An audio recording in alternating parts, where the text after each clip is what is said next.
7h05, la question santé d'Europe 1, Thomas Soto.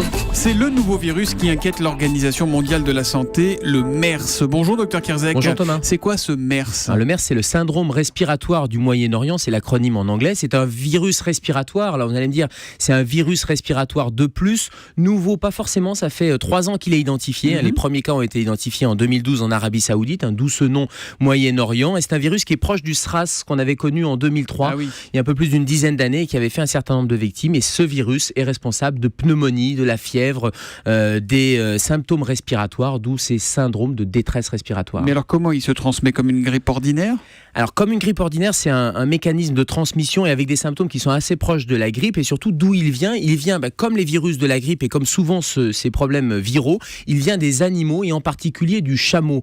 Et ce sont les gens en contact avec les chameaux, avec le lait, avec la viande, qui ont développé des facteurs de risque. Et ce virus s'est développé. Que sans être en contact avec l'animal directement, si on est en contact avec le lait ou avec la viande, on peut attraper ce MERS. A priori, les premiers cas contacts ont été en contact direct avec la viande ou avec sous la forme respiratoire avec ces animaux. Et ensuite, de cette zoonose, puisque c'est une maladie qui touche les animaux, c'est passé à l'être humain. Et tout l'enjeu est de savoir si la contagiosité est importante d'un être humain à un autre être humain, qui serait un facteur de risque d'expansion de ce virus. Alors là, il y a un bilan qui est déjà assez important, 20 morts en Corée du Sud. Il y a un risque qu'il s'exporte, qu'il arrive chez nous ou pas, ce MERS ? Alors, oui, il y a un risque qu'il s'exporte, puisqu'il est passé du Moyen-Orient à la Corée du Sud. Corée du Sud qui a été d'ailleurs un peu surprise. Qui n'est pas réputée pour ses chameaux quand même, globalement. Et qui a été un peu surprise par cette propagation du virus, puisque les mesures ont eu un peu de retard au démarrage, et notamment les mesures d'isolement. Et voilà pourquoi l'Organisation mondiale de la santé parle de signal d'alarme pour tous les pays qui doivent se mettre en alerte. Alors ça ne veut pas dire qu'il faut paniquer avec ce virus, mais comme tous les virus,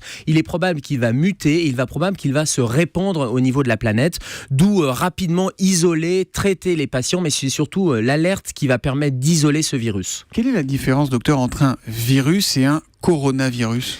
Là, c'est un coronavirus. Un coronavirus, c'est un virus. Vous savez qu'il y a plusieurs familles de virus, donc c'est un virus comme les autres. Les symptômes sont à peu près identiques au virus de la grippe, sauf que c'est une grippe qui est grave. Et si on le compare au SRAS qui avait lieu il y a un peu plus de 10 ans, le SRAS était plus contagieux mais moins dangereux, et le MERS semble être moins contagieux, c'est-à-dire une personne contamine peu d'autres personnes, mais il est plus dangereux en termes de symptômes.